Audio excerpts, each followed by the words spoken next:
Can mechanical keyboards get wet accidentally? 7 superb steps to clean the water from your mechanical keyboard. Work Rift.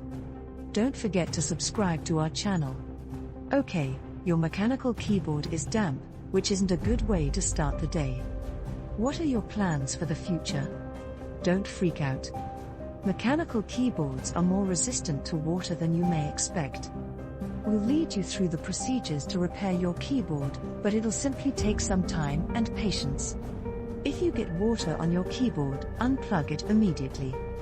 Water and electricity do not mix well, and although it is rare that you would be shocked, it is best to be cautious than sorry.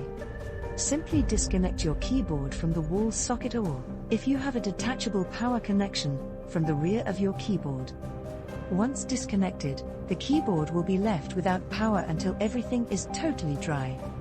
The water you spilled on your keyboard most likely fell on the keycaps and trickled between each key.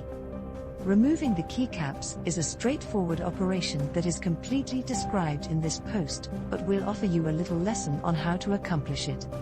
We prefer to use a keycap puller to remove the keycaps, but you may do it with your fingers if necessary. It's just a little slower and little unpleasant.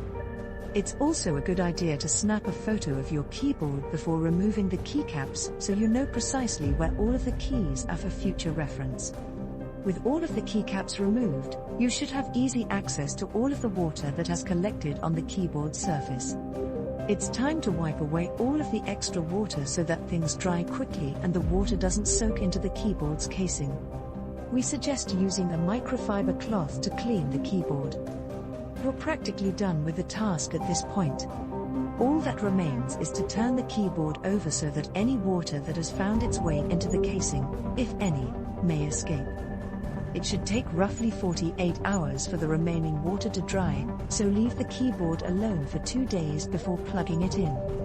After 2 days of waiting, it's time to test whether your keyboard is completely functional again. If all of your keys operate correctly, all that's needed to do is replace the keycaps, and you're ready to go.